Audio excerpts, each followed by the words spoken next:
A corsage vanishes. A gala is interrupted. And Miss Marple knows flowers don't lie. Welcome to Newt's Criminels. I am your host Leo. Tell me, where in the world are you solving mysteries from today? Reading your comments is my favorite part of this channel. Let's dive into the case. The roses were in full bloom in the vicarage garden, a cascade of pinks and creams glowing beneath the late June sun. It was a perfect afternoon in the village of Poirot-Geschichte. Martin, idyllic, fragrant, and wholly misleading. The annual garden fete was in full swing, with bunting fluttering between hedges and trestle tables groaning under the weight of sponge cakes, rhubarb tarts, and pots of jam.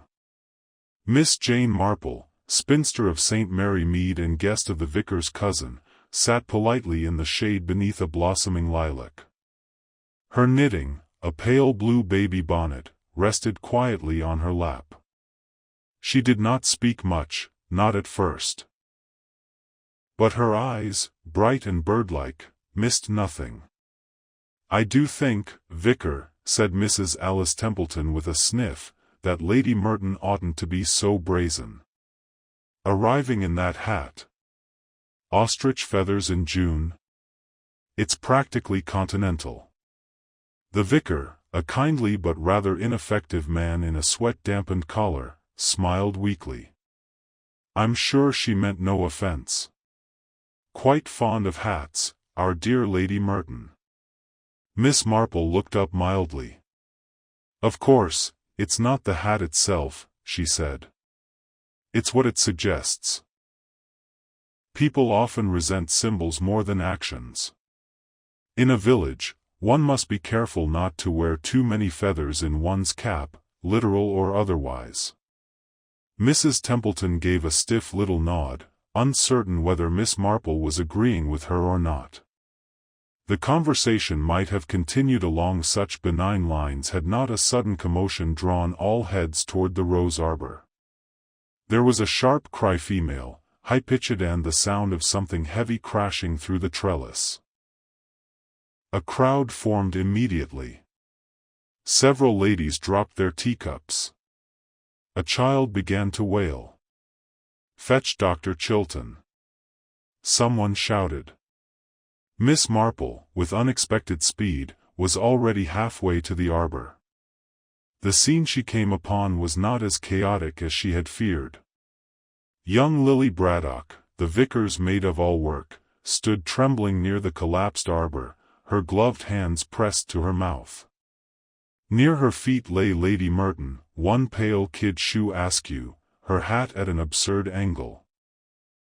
Her corsage/lavender orchids, rather too showy for a daytime fete, were gone. Torn from her dress, it seemed. But far more importantly, so was her pulse.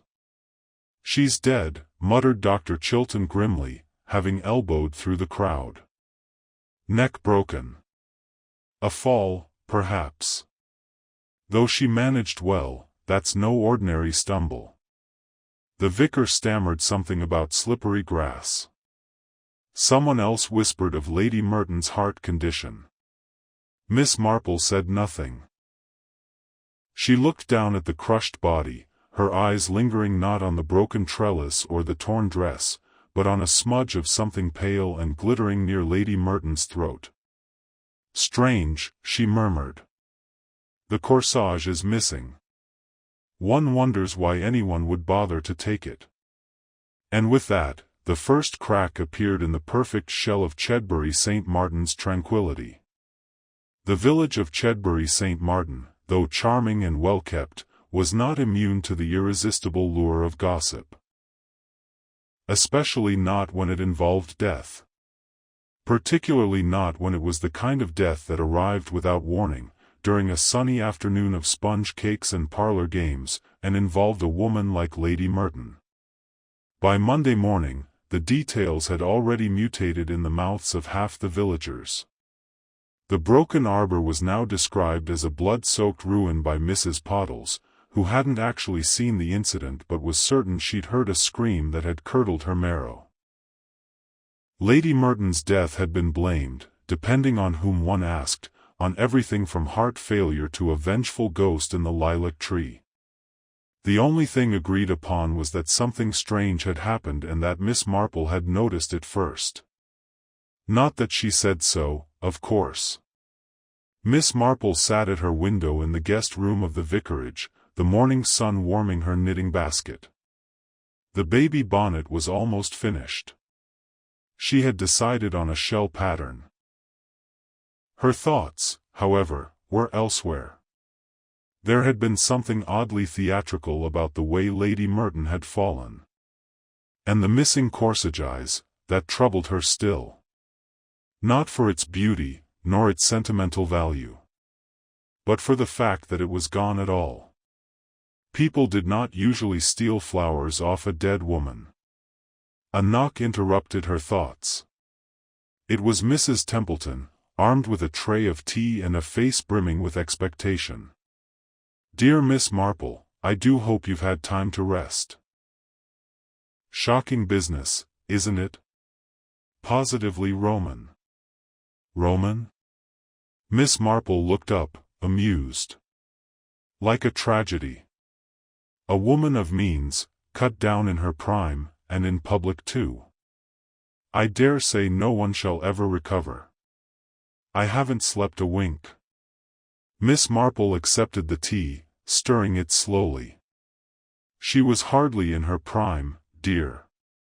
Lady Merton was nearing 70, if I recall. All the more reason it's a tragedy. And right there by the roses. Imagine, one moment you're nibbling at Battenberg, and the next she cut herself off with a visible shudder. Well, I must say, I thought she looked peaky lately. She's been thinner, hasn't she? Though still very particular about her appearance. Do you suppose it was an accident? Miss Marple sipped her tea before answering. People seldom fall backward into a trellis hard enough to break their necks without trying to break their fall. Mrs. Templeton blinked, as though the notion had not occurred to her. But Dr. Chilton said something about her heart. Yes. But he also said the break was to the neck. That's a difficult thing to manage from a fainting spell, unless the ground was made of stone. This time, Mrs. Templeton was quiet. A long moment passed before she gathered herself again. Well, I suppose the police will look into it now. Young Inspector Crispin has already been seen in the village. Such a nice boy. It's a bit serious. He used to play cricket with my nephew, you know. A very promising arm. Did he, indeed? Said Miss Marple. Yes, and terribly polite. But I do worry he'll latch on to the wrong person. These young men are all so eager to prove themselves. And in villages, people do talk, don't they? Even when they shouldn't. Miss Marple agreed, but gently. They do. And they rarely get the story right. By midday, the local constabulary had indeed made its presence known. Inspector Crispin arrived at the vicarage in a neatly pressed suit and with a leather notebook tucked beneath his arm. He was tall, well-spoken, and rather stiff in manner, though polite to a fault. He sat across from Miss Marple in the drawing-room while Mrs. Templeton hovered in the background pretending to tidy the mantelpiece. "I understand you were among the first to reach the deceased, Miss Marple?" he asked. "Yes. Though I saw very little." Lily Braddock had already screamed, and a number of people were beginning to gather. "I simply walked toward the arbor." "And have you noticed anything unusual?" Miss Marple, knitting now, kept her gaze fixed on her needles. "Nothing definitive. But I did note that Lady Merton's corsage was missing." "The corsage?" "A small floral arrangement. Lavender orchids. Quite striking." Crispin made a note. And you're sure it wasn't dislodged in the fall? Possible. But unlikely. I recall the flowers were pinned quite securely to her bodice earlier in the day. Very theatrical, as I mentioned. A bit too formal for a garden party. I see.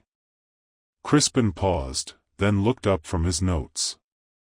Do you believe foul play was involved, Miss Marple? She smiled.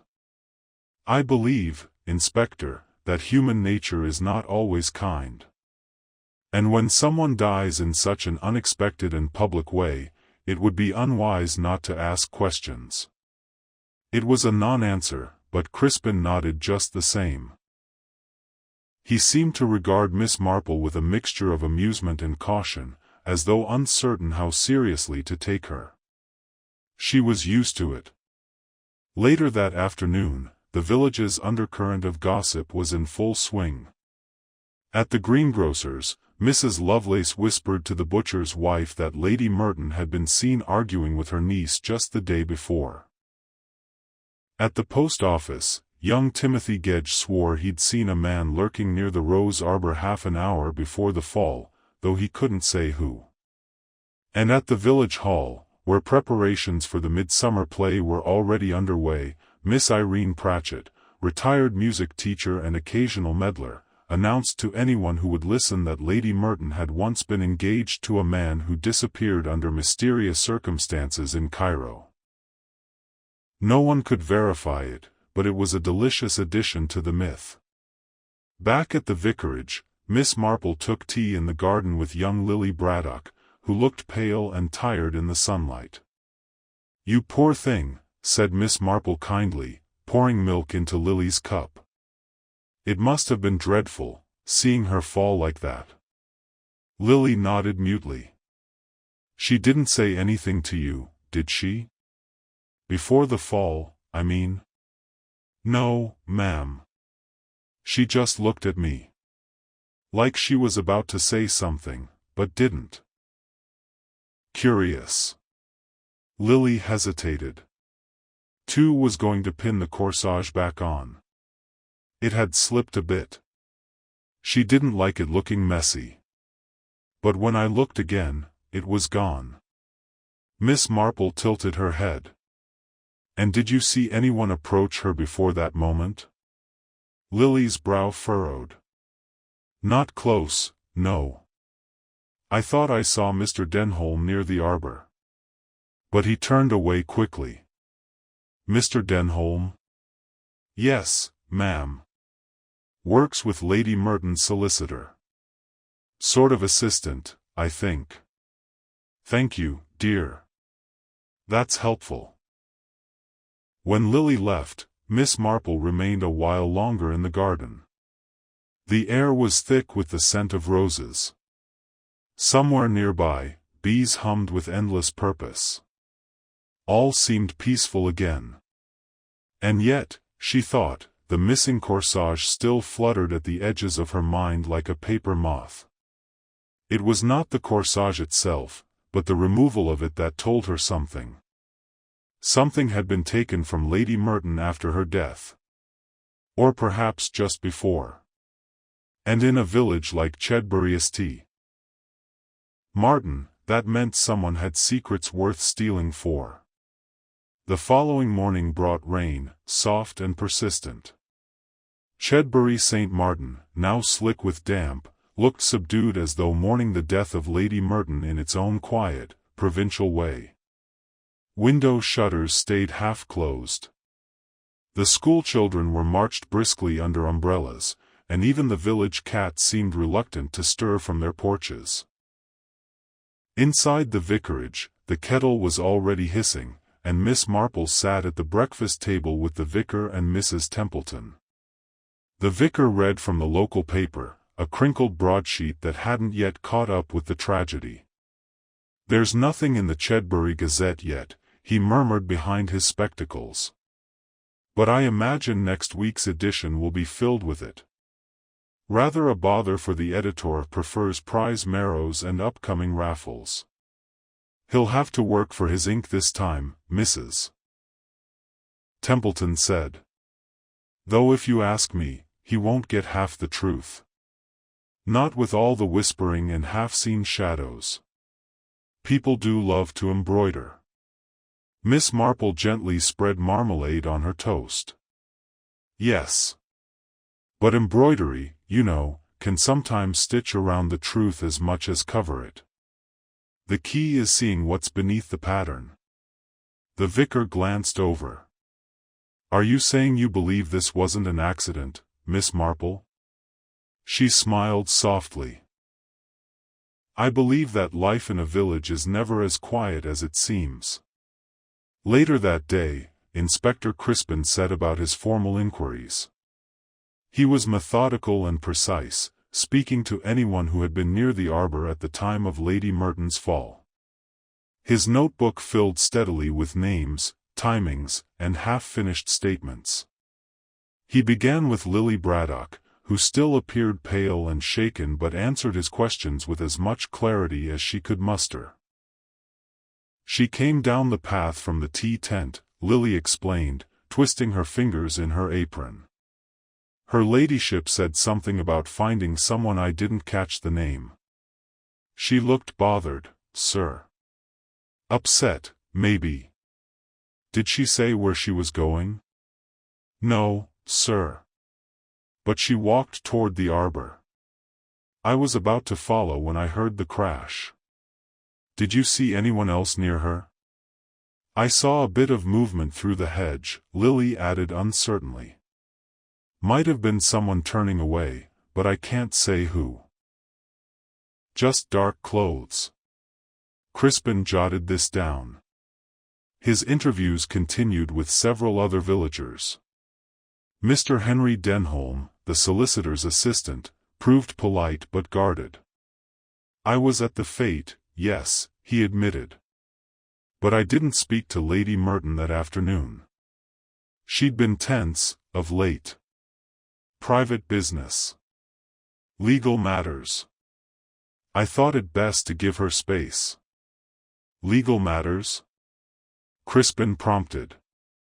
Denholm straightened his cuffs. Just her estate. She was updating her will, I believe. That's significant, Mr. Denholm. The man offered a tight smile. I dare say it is, Inspector. But not unusual for someone her age. When Crispin mentioned the corsage, Denholm's expression faltered. The corsage? I didn't notice it. Do you think it's important? We're not sure yet. But it was gone when her body was found. Denholm's mouth pressed into a firm line. Perhaps someone took it as a keepsake. People can be sentimental. Especially after a death. The next interview took Crispin to the Merton household Itzulfan ivy-covered manor just beyond the village green. The late Lady Merton's niece, Charlotte Ambrose, greeted him in a navy skirt suit, her expression composed but remote. Charlotte was 33, slender and elegant, with a coolness that bordered on indifference. She led Crispin into the drawing room, where dust had already begun to settle on untouched crystal decanters. You must understand, she said calmly, my aunt was not an easy woman. She was forceful, commanding. That's not a criticism, it's simply how she was. And when did you last see her alive? The morning of the fête. We had breakfast together. She mentioned attending the garden party, of course, but she didn't say anything about meeting anyone in particular. Did she seem troubled? Charlotte's mouth curved faintly. My aunt was always troubled by something. Neighbors' hedges, inheritance taxes, the wrong biscuits with tea. But I suppose she was sharper than usual that morning. Distracted. I assumed it was some matter to do with her solicitor. Was she in good health? She had the usual ailments for someone her age. But she wasn't frail. If anything, she was stubbornly energetic. Crispin nodded, then paused. "May I ask about the corsage she was wearing?" Charlotte blinked. "Oh. Yes. Lavender orchids. She insisted on it. Had them delivered that morning from the florist in Market Dean. Do you know why? She said she wanted to make a statement. About refinement, I suppose. Appearances meant a great deal to her. Do you know where the corsage might be now?" Charlotte shook her head. "It wasn't among her effects. I assumed it had fallen off."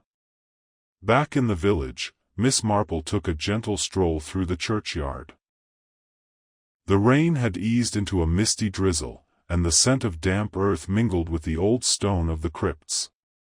She paused near a weathered bench and looked across at the manor, partially obscured by trees.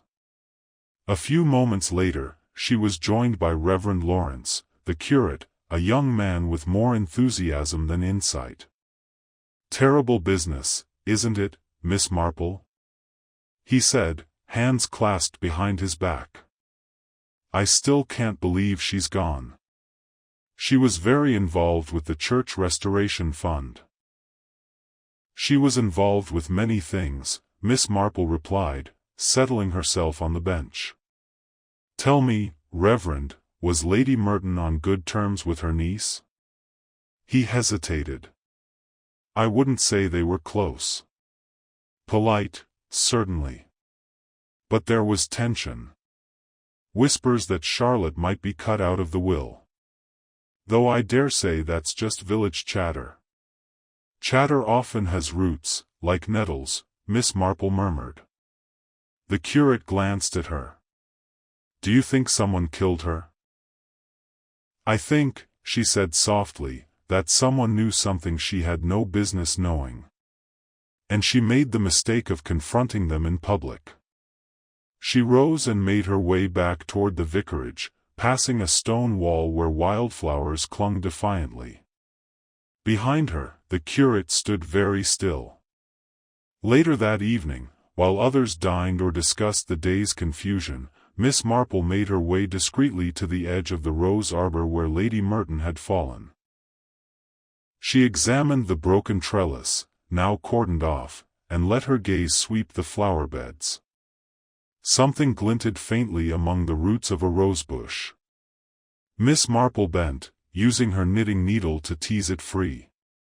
It was a straight pin. Silver, with the faintest smear of what might have been perfume or sap. Perhaps both. It was bent slightly, just enough to suggest force. She turned it over in her palm and smiled faintly. By now, Inspector Crispin had a list of timelines, a collection of statements, and a narrowing pool of suspects. But Miss Marple had something Elsean understanding of the small, quiet movements that meant everything. As the rain began once more, she tucked the pin away. The corsage, after all, had been pinned on. And someone had taken it off.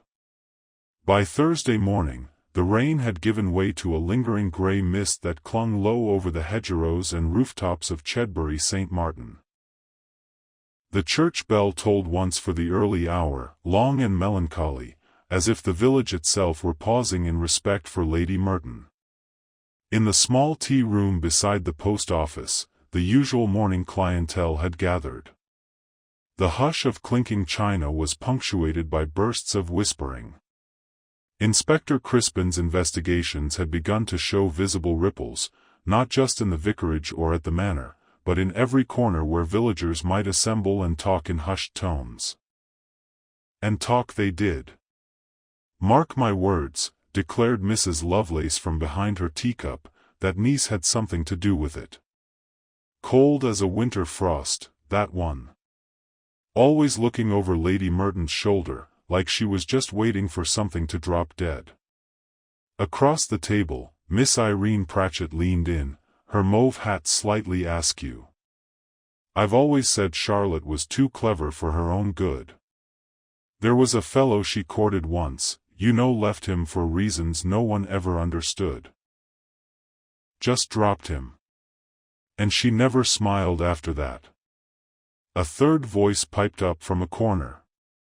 Well, I heard from the grocer's boy that she went to see the solicitor the day before the fête. I'm not saying she did it, mind you. But it does make you wonder, doesn't it? The talk had grown so consistent that even the usually discreet Inspector Crispin could no longer ignore it. On Friday morning, with his notes in hand, he paid another visit to the manor. Charlotte Ambrose greeted him once more in the study, her expression as composed as ever. A few strands of dark hair had escaped her chignon, but she remained impeccably dressed. "I assume you're here because people are talking," she said before he even sat down. "Miss Ambrose, I have to ask the questions everyone else is too polite to voice. Your aunt's death may not have been accidental, and your name has arisen more than once." She folded her hands calmly on her lap. "Because I'm the heir. Among other things. It's been suggested that there were disagreements between you and Lady Merton about her estate." Charlotte allowed herself a tight smile. "My aunt was an autocrat. She changed her will on a whim, usually out of pique. I've been written in, written out, written back in again. At one point she was going to leave everything to her Pekingese. She had moods. Was there a disagreement before the fête?" "There was a conversation. Heated, perhaps. She accused me of leaking something to Mr. Denholm about her investments. I hadn't, of course, but she was convinced. Still, she went to the fête in good spirits. She even wore that ridiculous corsage." Crispin leaned forward slightly. "Did she say anything else that morning? Mention anyone she planned to speak with?" Charlotte's gaze drifted momentarily to the window. "She said something odd, now that you mention it. That she had seen something in the post. A letter, or maybe a note. She wouldn't say what it was about, only that she needed to confront someone. Do you know what happened to the note? It wasn't among her things when I checked later. The inspector wrote it all down, thanked her, and departed, leaving behind the faint scent of uncertainty." Meanwhile, Miss Marple had taken advantage of the improved weather to do a bit of quiet walking. She wandered the edge of the village, stopping now and again to chat with familiar faces. At the grocer's, she inquired after marzipan. At the chemist's, she asked about liniment for her knitting fingers. Yet with each encounter, she gently probed, always phrased as idle curiosity. By early afternoon, she found herself passing the solicitor's office, a modest building tucked neatly beside the library. On impulse, she stepped inside. The receptionist, a pink-cheeked girl named Elsie, recognized her at once. "Oh, Miss Marple. Mr. Langley isn't in, I'm afraid. But Mr. Denholm is." "I don't need a solicitor," said Miss Marple with her usual warmth. "But perhaps Mr. Denholm wouldn't mind a short word about a curious matter." Denholm appeared a moment later, his face polite but reserved. "Miss Marple. Always a pleasure. How may I help?" She smiled innocently. "I was simply wondering something. You were at the fête, weren't you?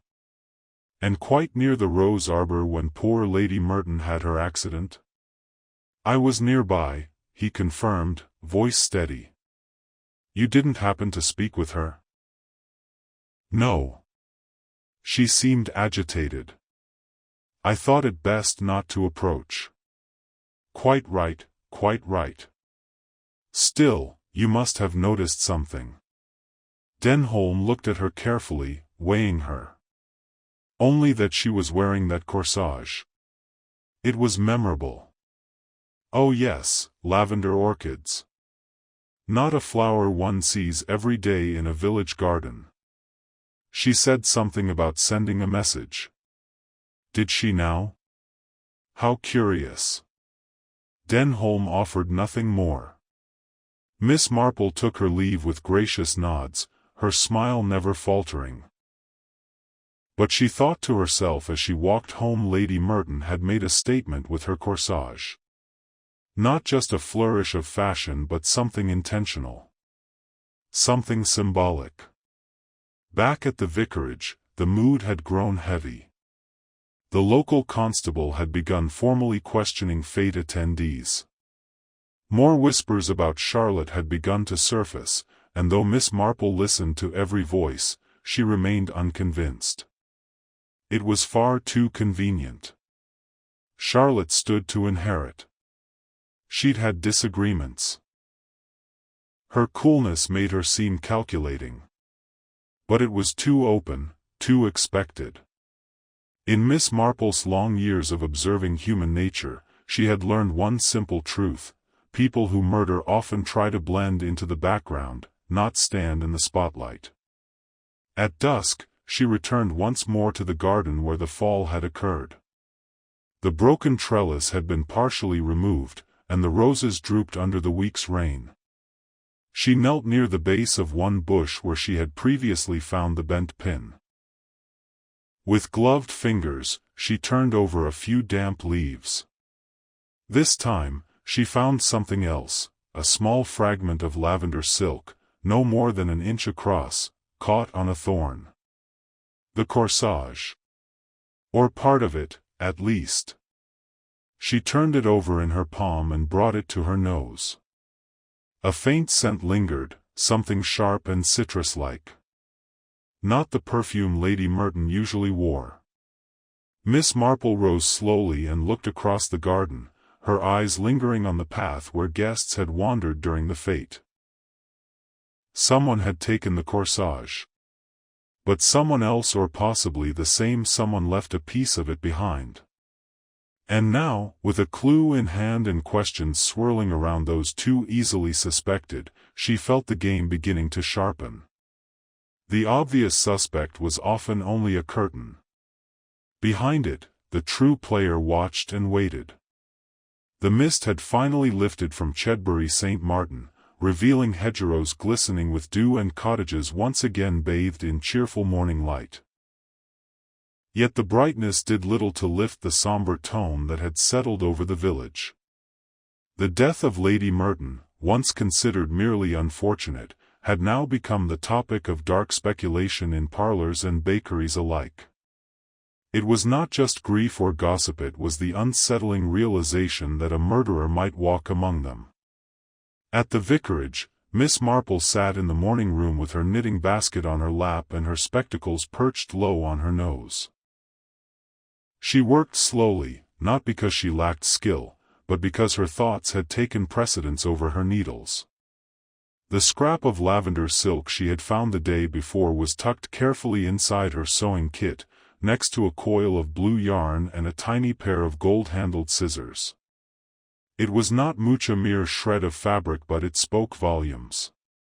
"Jane, dear," said Mrs. Templeton, entering with a tray of warm scones and a nervous look. "You haven't touched your toast." Miss Marple smiled vaguely. "I've been quite absorbed. Funny how one's mind wanders when one is counting stitches. 4, 5, slip 1, knit 1. Still thinking about Lady Merton, aren't you?" It's the little things that trouble me. Not the manner of her death so much, though that was dreadful enough. But the details. The corsage. The note that seems to have vanished. And this faint smell?" Miss Marple looked up. "The scrap of silk I found in the garden. It carried a scent, something citrus-like, but artificial. Not Lady Merton's usual perfume." Mrs. Templeton frowned.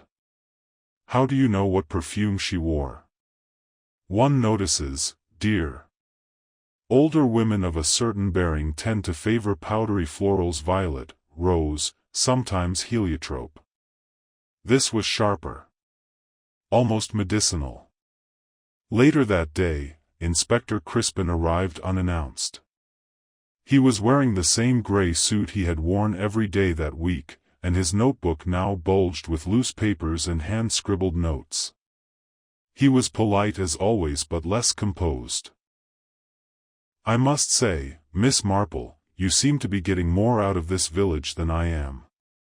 That's because villages give up their secrets only to those who listen without appearing to listen." Crispin took a seat. "I'm beginning to agree.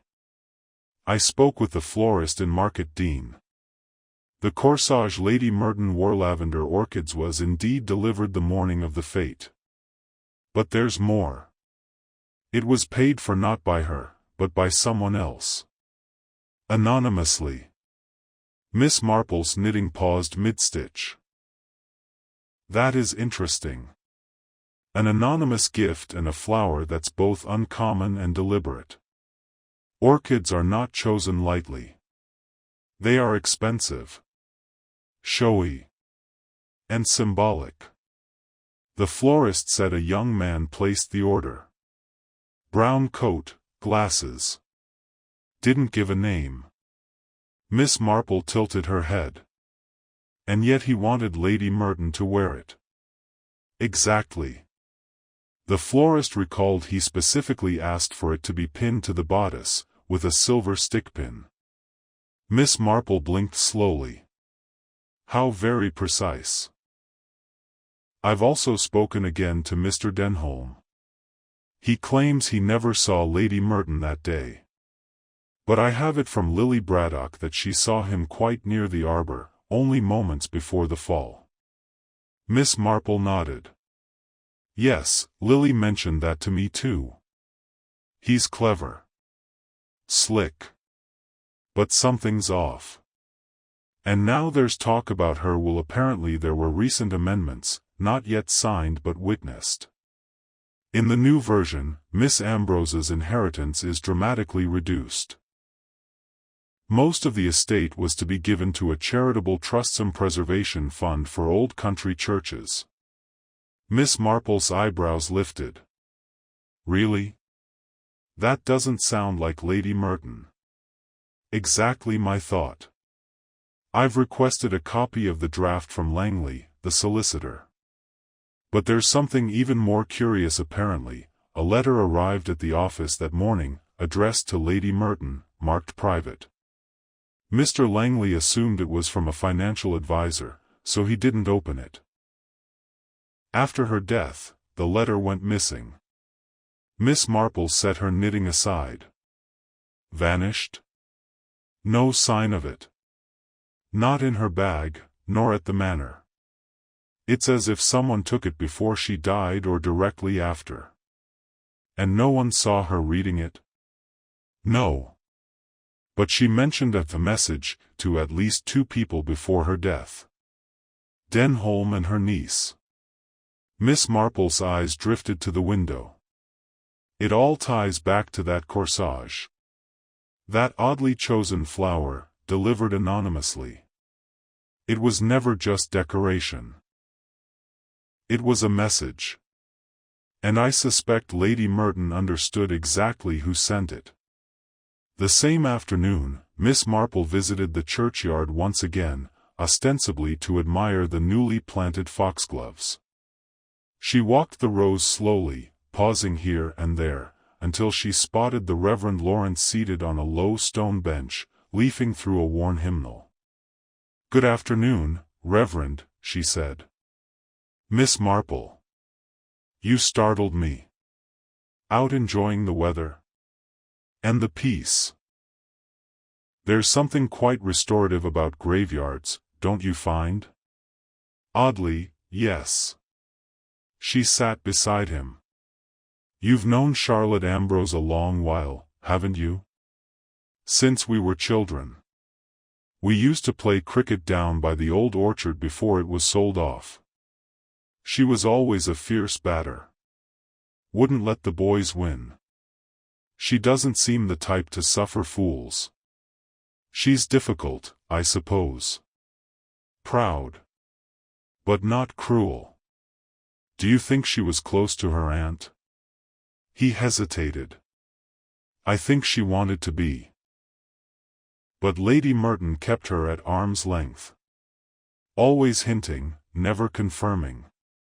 One never quite knew where one stood. Miss Marple folded her hands. And yet she stayed. Yes. Though lately, she was speaking of moving to London. Said she'd been offered a position at a gallery. Art restoration, I believe.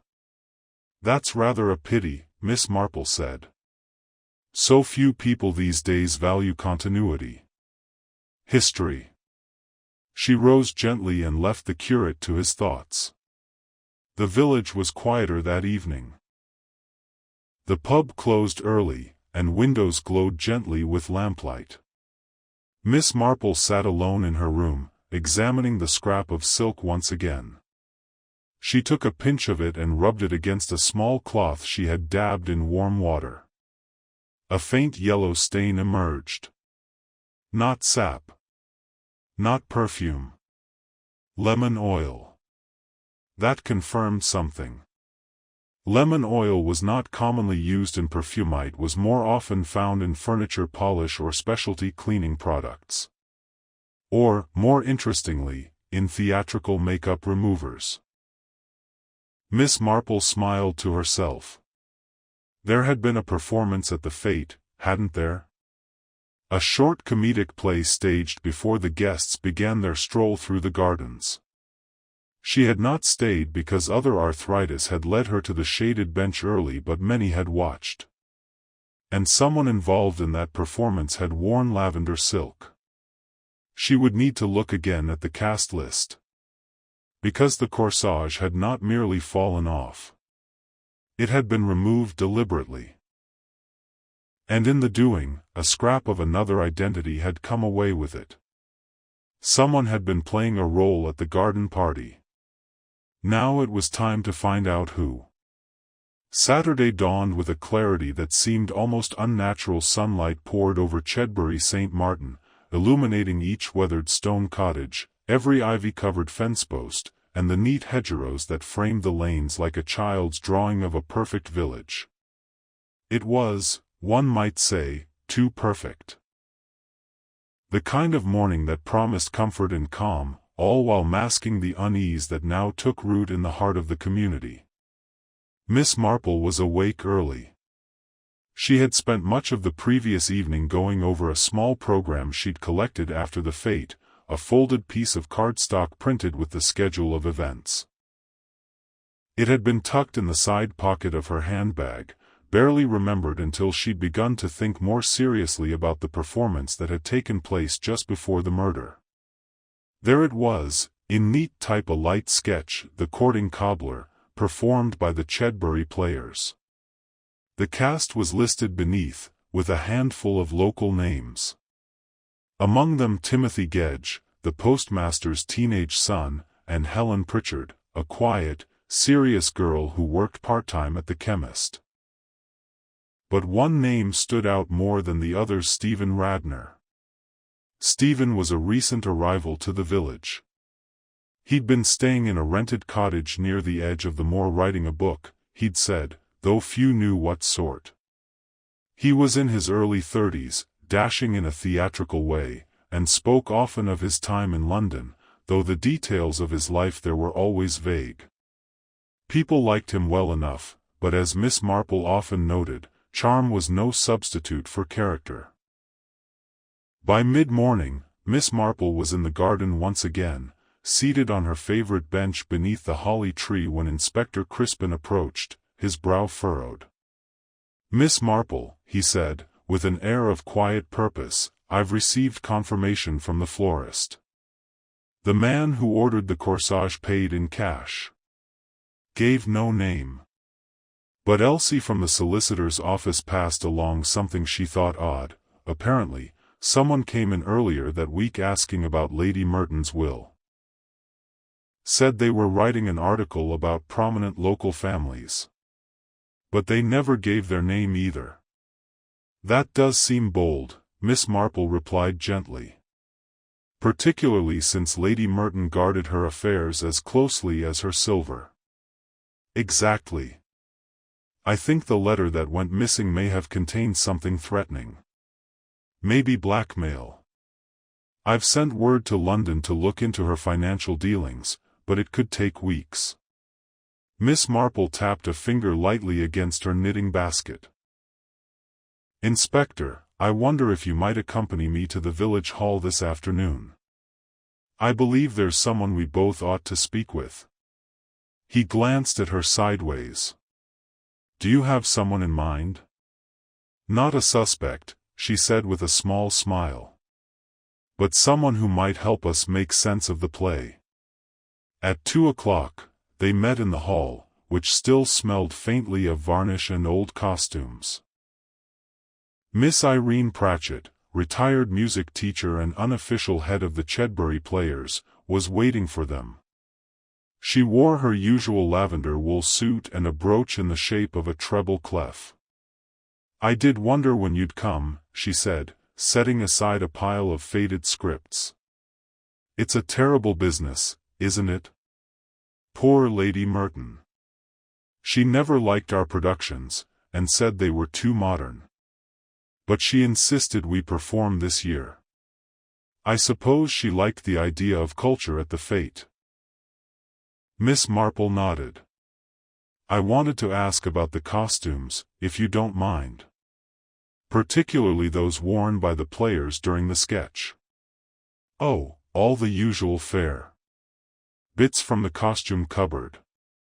Helen wore a pinafore, and Timothy wore my late brother's cap and waistcoat. Stephen, now, he wore the lavender jacket. I told him it was a bit theatrical, but he said it matched the character. Crispin spoke up. Lavender jacket? Yes, silky material. Part of an old stage magician's outfit, I believe. Been in the cupboard for years. Stephen added a flower to the lapel, though I didn't get a good look at it. Miss Marple and Crispin exchanged a glance. Did he wear the flower on stage? Crispin asked. No. I think he took it off before he went up. Said something about it being too much. Left it backstage somewhere, I suppose. Or somewhere else, Miss Marple murmured. The visit confirmed more than either of them admitted aloud. Stephen Radnor had worn lavender silk on the day of the fête. He had access to stage props and theatrical makeup. And he had, for reasons known only to him, been wearing a flower in his lapel shortly before Lady Merton was found dead minus her own corsage. They didn't confront him immediately. Instead, Miss Marple chose a quieter route. That evening, under the pretense of a friendly visit, she strolled to the edge of the village where Radnor's rented cottage sat nestled beneath a wide, leaning oak. He answered the door in shirt-sleeves, his hair tousled and a look of faint surprise on his face. Miss Marple. This is unexpected. I hope I'm not intruding, she said sweetly. I've always found that evenings are best spent in conversation. Especially when one lives alone. He stepped aside and gestured her in. The sitting room was tidy, with books scattered across the small table and a half-written manuscript on the desk. A scent of lemons and something powdery hung in the air. They spoke idly at first. Of theater, and writing, and the challenges of portraying truth in fiction. You must find village life very different from London, Miss Marple said, sipping the tea he'd poured her. Oh, I like it, he said smoothly. Everyone watches everyone else, of course, but I find it useful. Useful for a writer? For a reader of people, he corrected. She nodded, pleased with the answer. Then, casually, she placed her teacup down and asked, Did you know Lady Merton well? His eyes flickered. Not well. Spoke with her once or twice. She seemed rigid. Judgmental. She could be. But sharp, too. She didn't miss much. True of many in this village, I imagine, he said, giving her a smile that didn't quite reach his eyes. Miss Marple returned it with one of her own. That's often where danger lies. In assuming sharp eyes won't see the heart of a thing. When she left, the sun had dipped below the hedges, and the sky was striped in hues of rose and orange. She walked slowly back to the vicarage, her hands tucked into her cardigan pockets. Stephen Radnor had secrets. That much was clear. But whether they were deadly ones remained to be proven. At supper, the vicar read a passage from the newspaper, and Mrs. Templeton tooted over the lack of updates in the investigation. Yet Miss Marple remained thoughtful. A plan was forming. Not dramatic or forceful, but something subtle. Something Miss Marple had learned to use like a fine embroidery needle, observation, precisely applied. Lady Merton had known something. She had worn the corsage like a signal, a private message to someone who recognized it. And that someone had responded not with words, but with violence. What Miss Marple needed now was not a confrontation. She needed a test. And soon, she would set it. Sunday brought a strange hush over Chedbury St. Martin, the kind that fell on a village when something vital had shifted, though no one could yet say how. Church bells rang solemnly through the crisp morning air, and the congregation gathered in subdued spirits beneath the fluted arches of St. Martin's. Even the vicar's sermon, usually a mild affair about patience or seasonal reflection, took on a graver tone, with undertones of justice, consequence, and divine truth. Miss Marple sat in her usual place near the front, gloved hands folded neatly over her purse. Her attention, however, was only partially fixed on the pulpit. She had already heard the message before, in one form or another. What truly interested her were the movements of the people. Charlotte Ambrose sat 3 pews back, her face pale but unreadable. She wore black, not in mourning exactly, but perhaps as a declaration of quiet restraint. Mr. Denholm was also present, fidgeting slightly during the hymns and casting glances across the aisle more often than necessary. And Stephen Radnor, the guest performer turned village favorite, arrived fashionably late and sat near the rear, alone. After the service, as was tradition, the villagers gathered near the lich gate, exchanging greetings and cups of tea served from flasks and thermoses. There was the usual talk of weather and flower rot, but an undercurrent of unease pulsed beneath each polite phrase. Everyone knew that something had yet to be resolved. It was there, amid the gathering, that the second shock of the week unfolded. A figure ran breathlessly from the direction of the village green. It was Elsie, the receptionist from the solicitor's office, her cheeks flushed and hat askew. "Inspector Crispin," she called, stumbling slightly on the gravel. "Inspector, there's been a break-in at the office." Someone forced open Mr. Langley's file cabinet. The one with the private client papers. Crispin's head snapped around. "When?" "Just now. I came in early to file the letters for Monday and found the back door ajar. The cabinet was jimmied open. It was everything was tossed about." Miss Marple stepped forward, her eyes narrowing. "Were any files missing?" "I don't know," Elsie replied, wringing her hands. "But the drawer where Lady Merton's new wool was kept was open. And the draft letter she left, the one addressed to someone gone." Within minutes, Crispin and 2 constables had hurried off toward the solicitor's office. Miss Marple followed at her own pace, quietly taking a route through the side lane that passed near Radnor's rented cottage. She paused, just briefly, to observe. The windows were drawn.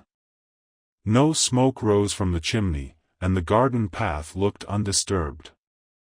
But there was something too still, too quiet. The air held its breath. When she arrived at the office, the damage was evident. The file cabinet had been forced open with what looked like a flat tool. Crispin was already dusting the area with a kit borrowed from the constable, though Miss Marple doubted the culprit would leave a helpful thumbprint. Elsie said nothing else was stolen, Crispin reported. Cash box untouched. The typewriter is still here. Whoever it was came for a very specific item. The unsigned will, Miss Marple said, and the letter.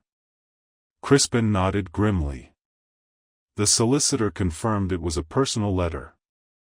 Lady Merton had dictated it to him 2 days before the fête, but asked to write it out herself in private. He assumed she planned to deliver it at the party. So she intended to confront someone, Miss Marple murmured. And never had the chance. Crispin paced slowly, deep in thought.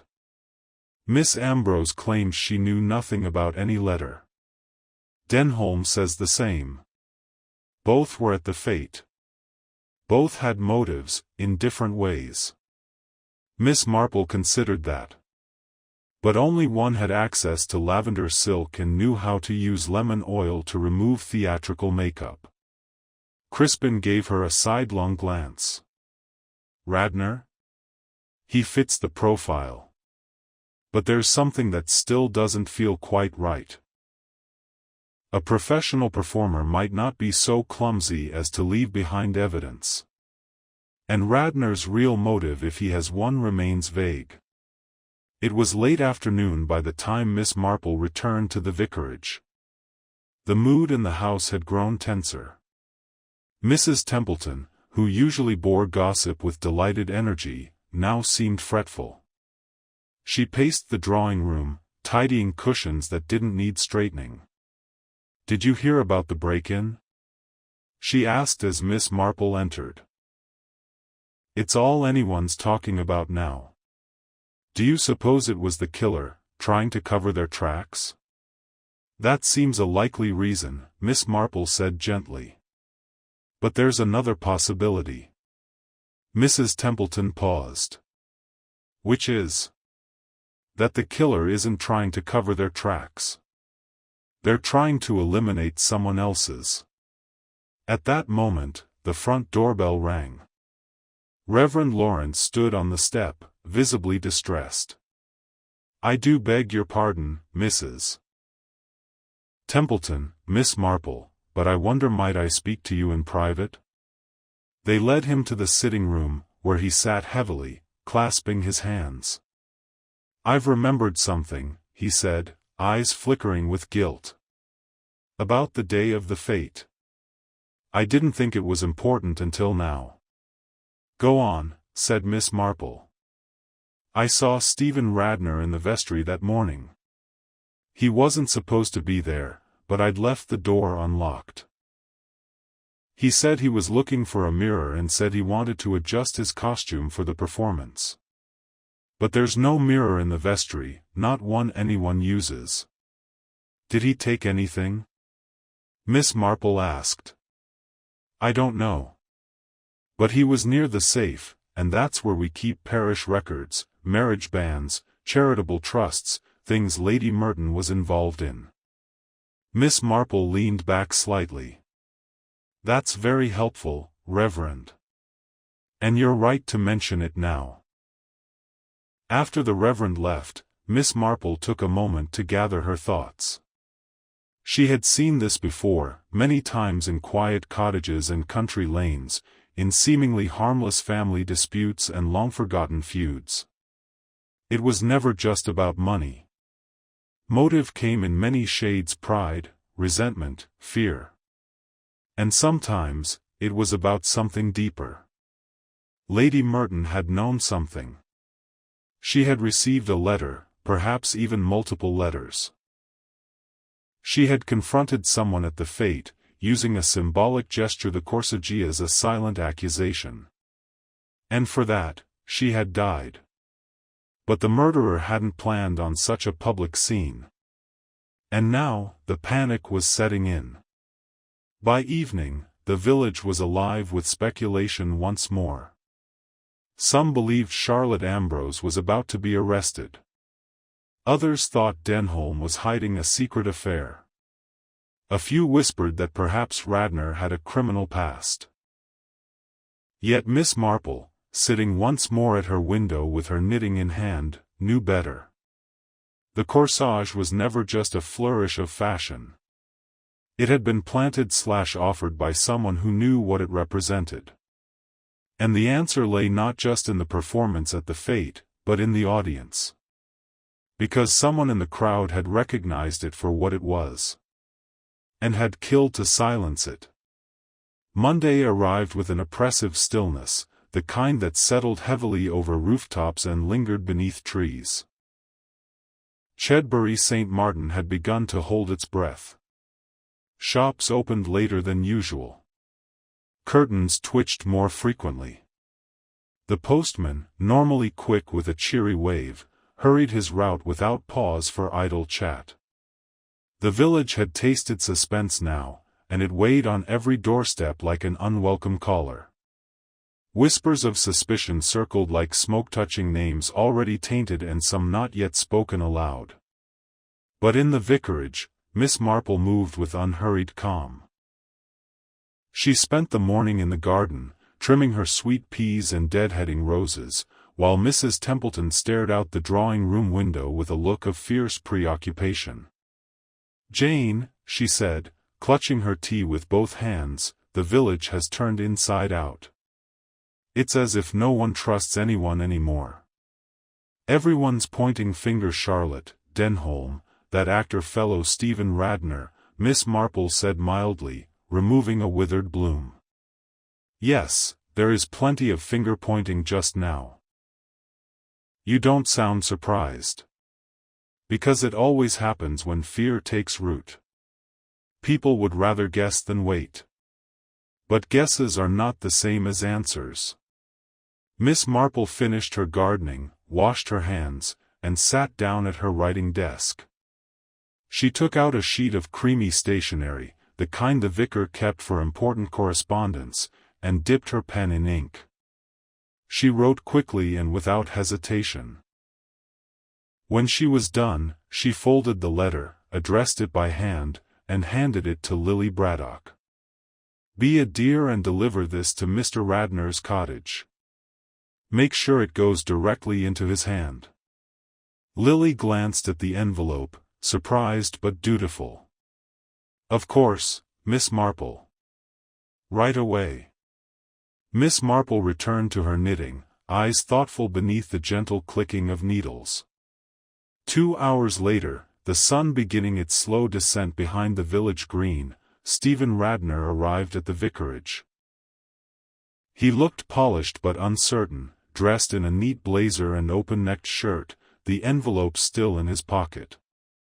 "Miss Marple," he said with a cautious smile, "I received your note.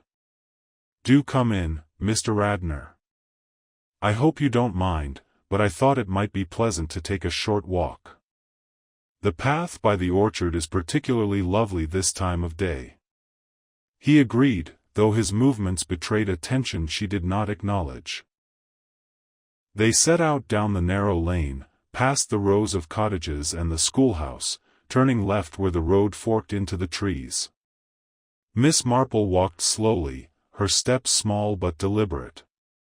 "I've always found that people reveal more when they walk than when they sit," she said conversationally. "Perhaps it's the rhythm of the feet. It lets the mind wander." Radnor smiled thinly. "I suppose that depends on what one is trying to hide." "Quite so," she said. "But I don't think you're trying to hide much, Mr. Radnor. No more than anyone else, at least." "You flatter me." "I don't. But I am curious about one thing. She stopped walking and turned to face him fully. You ordered the corsage, didn't you? Radnor's expression didn't falter. What makes you think that? Oh, I know it, Miss Marple said gently. You see, you're the only person in the village with both the knowledge and the inclination. You've worked in theater. You understand symbolism. And you understand disguise. He studied her carefully, his features unreadable. Let's say I did. Hypothetically. Why would that matter? Because Lady Merton wore that corsage to the fête. She wore it knowing it wasn't from a friend or a florist's whim. She wore it because it meant something. To her. And to someone else watching. Radnor looked away. I had no idea she would wear it, he said after a pause. It was meant as a joke. A private signal. Something from years ago. I never thought she'd recognize it. But she did. And someone else did too. Miss Marple resumed walking, slowly now, her voice calm and steady. You see, Mr. Radnor, it wasn't just a flower. It was a message. You gave it to her to remind her of something. Or someone. But someone else understood that message, too. Someone who had something to lose if she remembered. Radnor's voice dropped. You think it got her killed? I think, said Miss Marple, that she was trying to unearth something she should have left buried. But she wasn't blackmailed. She was goading someone. And she made herself vulnerable in doing so. They had reached the orchard now, a clearing with old gnarled trees and golden light spilling through the branches. The wind stirred slightly. Miss Marple stopped beside one of the oldest trees and turned again to face him. She received a letter the morning of the fête, didn't she? A handwritten note. Something personal. Something she thought she could use. Radnor hesitated. Then, to her quiet satisfaction, he nodded. Yes. I sent it. Ah, said Miss Marple. Then it all makes sense. She confronted someone. Perhaps not with words, but with looks. A gesture. The corsage. And that someone panicked. Radnor's face hardened. You think it was me? I think you knew too much, too soon. And you handled it poorly. But no, Mr. Radnor. I don't think you killed her. Relief flickered briefly in his eyes. But I think you know who did. Silence settled between them, deep and still. I suspected, Radnor said finally. After the fête, when the corsage went missing, and then when I heard about the will. There was something in her eyes, you know. When she saw it. Not fear, certainty. Yes, said Miss Marple. Because she finally knew who had been lying to her. All these years. Radnor's hands clenched slightly. I wanted to expose them. That's why I sent the flower. She always wore it at the theater, years ago. Back when he stopped, staring at the fading horizon. She was a different person once. We all were, Miss Marple said kindly. But some of us carry our old selves with shame, others with pride. And a few with deadly consequences. They walked back in silence. That evening, Inspector Crispin arrived at the vicarage at Miss Marple's request. She invited him in, poured him a cup of tea, and said only this, I've learned something important today. The corsage wasn't a threat. It was a reminder. A secret shared by very few. Someone saw it and realized that Lady Merton remembered too much. Crispin frowned. Do you have someone in mind? Yes, said Miss Marple. But the time is not quite right. I need just one more piece. One last reaction. A nudge. Crispin leaned forward. Then let me help. She shook her head gently. No. Let them think the danger has passed. Let them relax. That's when they'll show their hand. And as the village lights flickered on, one by one, and the evening closed over Chedbury St. Martin like a velvet curtain, Miss Marple sat with her knitting and waited. The final act was almost upon them. The following day passed without incident. Or so it seemed. In the stillness of Tuesday morning, Chedbury St. Martin tried its best to return to routine. Children walked to school, the post was delivered on time, and Mr. Hartley opened the butcher's with his usual grumble about the price of lamb. Yet beneath the veneer of order, the village remained tense, stretched taut with quiet speculation and an almost feverish need for resolution. Miss Marple, meanwhile, continued to knit. A shawl this time, soft and lacy, in a hue not unlike the orchid corsage that had vanished nearly a week earlier. She sat beneath the drawing-room window, her hands moving steadily while her mind worked at a different rhythm altogether. The time had come. She sent a single note that morning, short and to the point, written in her slanted hand. It was delivered by Lily to Charlotte Ambrose at the Manor, and it read simply, tea at the vicarage this afternoon. 3 o'clock. I believe there is something important you should hear. She sent a similar note to Mr. Denholm and another to Stephen Radnor. Lastly, she dispatched one to Inspector Crispin, though he bore no hint of what she intended.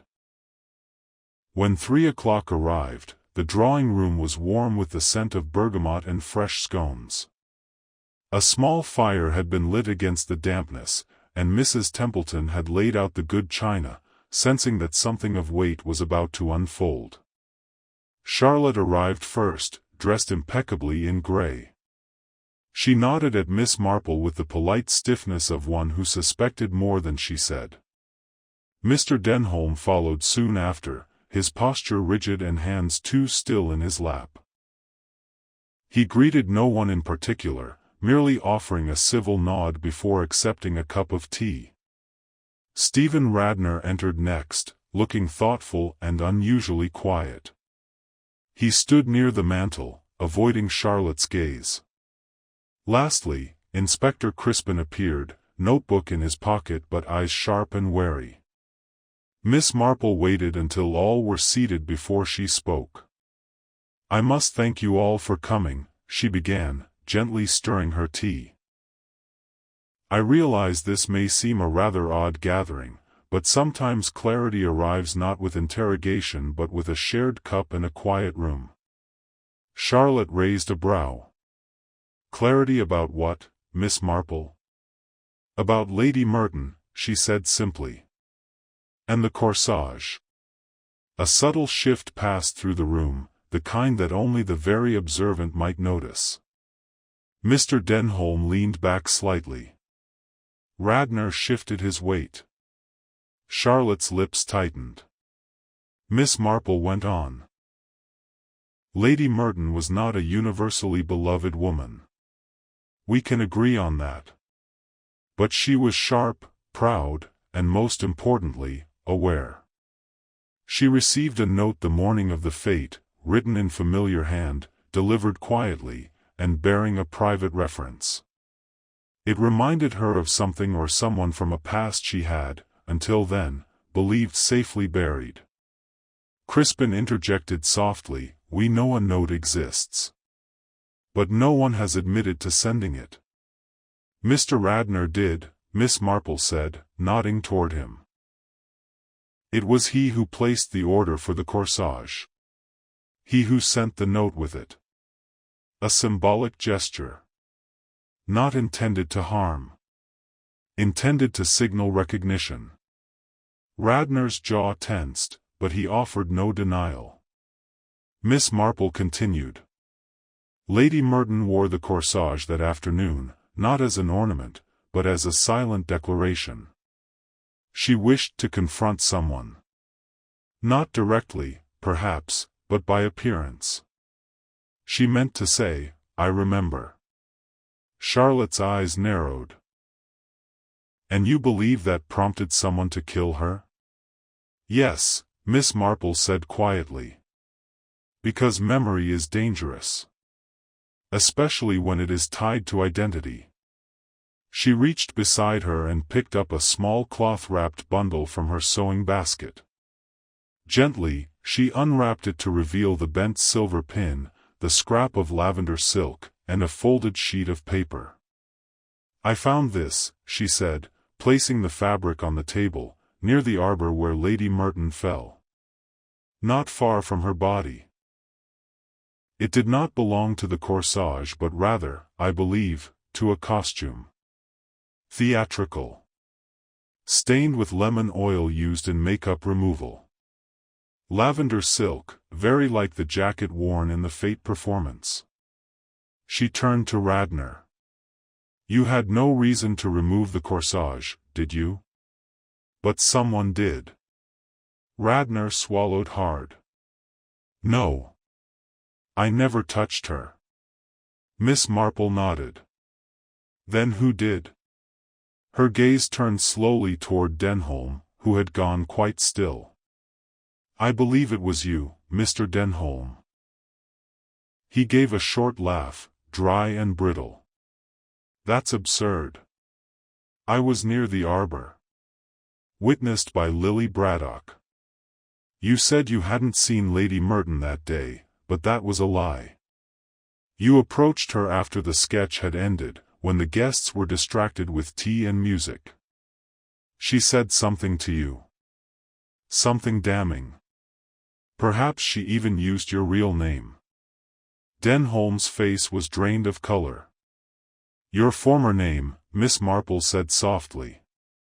"I believe Lady Merton knew you from years ago. Before you ever came to Chedbury. Before you changed your name, altered your past, and entered the solicitor's firm under Mr. Langley's generous guidance." Crispin stood abruptly. "Miss Marple, are you saying?" "Yes," she said. "I believe Mr. Denholm was once involved in a scandal in London. A quiet one, discreetly buried. But Lady Merton, sharp as she was, recognized him at last.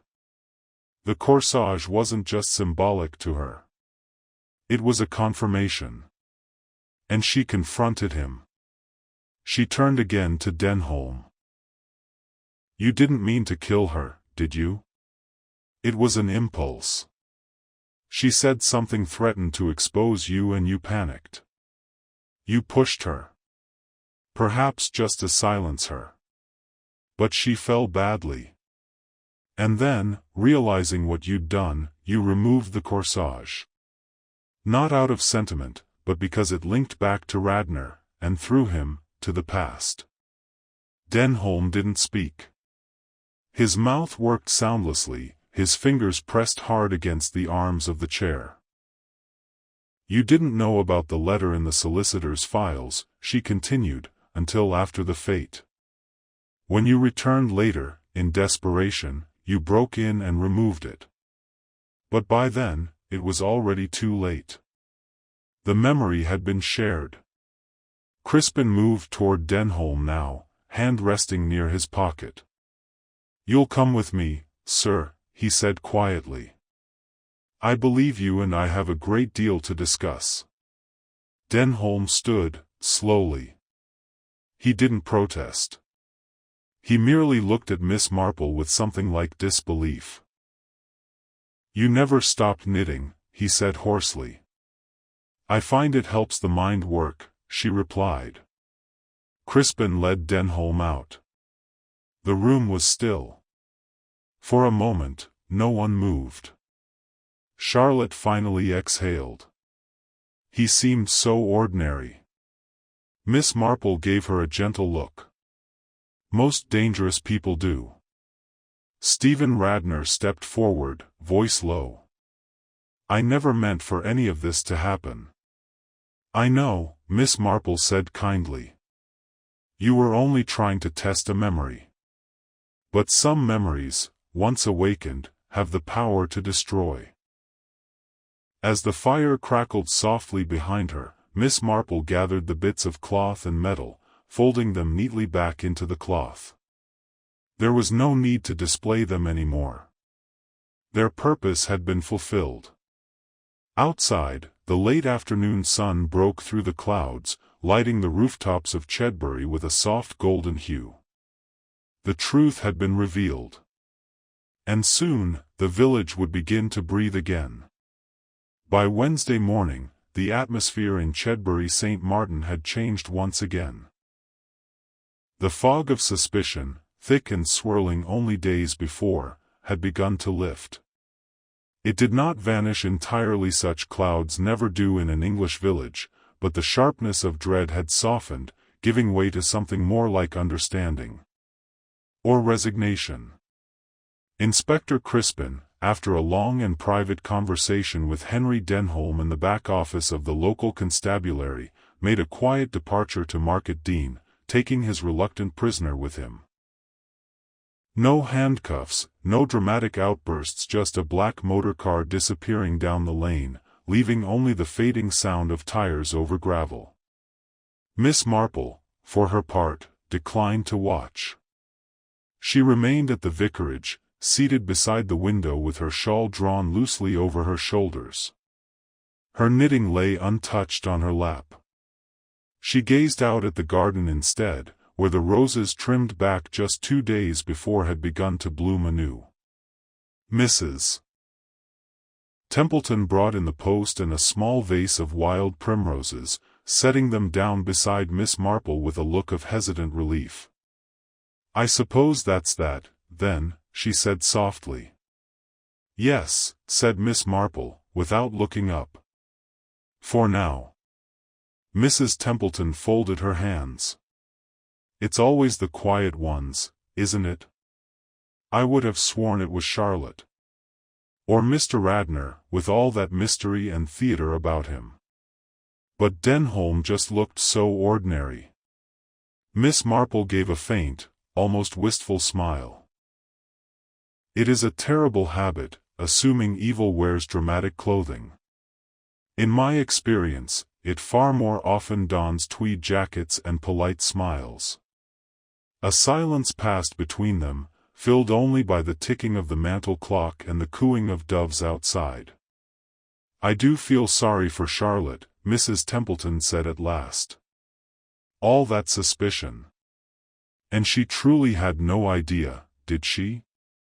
She had her doubts, I believe. But she chose not to voice them. Families often carry their silences like old suitcases, heavy, awkward things. Difficult to open in public. Do you think she'll stay at the manor? Perhaps not, Miss Marple said. I imagine London will look more appealing now. A clean slate. A new start. She's earned that much. And indeed, later that afternoon, Charlotte Ambrose was seen walking briskly toward the train station, her luggage carried by one of the younger villagers and her expression unreadable behind dark glasses. She said her goodbyes politely but distantly. There were no long embraces, no wistful glances back. Stephen Radnor, too, made quiet plans to leave. His presence in the village had always been temporary, but the recent events seemed to hasten his departure. He stopped by the vicarage to leave a note of thanks for Miss Marple, tucked neatly beneath her teacup. It read, I came here looking for inspiration. I found the truth instead. Thank you for seeing what others couldn't. Or wouldn't. S.R. Miss Marple folded it carefully and placed it in the drawer of her writing desk, beside other tokens from other days, each one a fragment of some long-resolved trouble. By Friday, the village had begun to settle into something resembling normalcy. The grocer resumed his full delivery rounds. Children skipped rope in the lane. The Women's Guild met to discuss plans for the Autumn Harvest Festival. The only lingering trace of the past week's drama was a small note posted on the church notice board: Sunday's flower arrangement will be provided in remembrance of Lady Merton. Volunteers welcome for readings. Miss Marple visited the churchyard that morning. She stood for a moment beside the fresh headstone, where lilies and lavender had been arranged by someone with care. Lady Edith Merton, 1859–1935, a life of service and stature. Miss Marple gazed at the engraving in silence. She recalled a younger Lady Merton years ago, visiting St. Mary Mead for a luncheon, regal even then, but with a steel core under all the lace. She had always seemed above scandal, impervious to impropriety. But time had a way of peeling back the veneer. People forget, Miss Marple thought, that reputations are not shields. They are invitations. She turned and walked slowly back toward the path, nodding once to the curate as he passed. Later that evening, as twilight painted the sky in streaks of rose and lavender, Miss Marple took her seat by the fire once more. The shawl on her shoulders was finished, soft and warm. She set it aside, poured herself a final cup of tea, and picked up a book from the table. But before opening it, she paused. There had been something poetic in the case of the missing corsage, something operatic, even. A silent accusation made with flowers. A death that blossomed not from rage or greed, but from fear of exposure, of consequences, of identity laid bare. That was the thing about villages, she thought. They never truly forget. They observe. They store memories in hedgerows and parish books and whisper tales passed from one generation to the next. People believe they can outrun their past, but in a place like Chedbury St. Martin, the past is often just around the corner, trimming roses or selling stamps at the post office. Still, there had been mercy too. Stephen Radnor had come to stir the waters, but perhaps he had also helped bring justice. Charlotte had faced shadows long denied. And even Denholm, for all his deceit, had carried his guilt like an anchor. He had not acted with cruelty, only desperation. That didn't absolve him, but it explained him. Miss Marple finally opened her book. A novel of manners, neatly written. Just enough tension to amuse, just enough elegance to soothe. She liked it when people said nothing directly and meant everything indirectly. Life was much the same. And outside, the wind stirred through the hedges, whispering not of murder, but of summer's slow departure.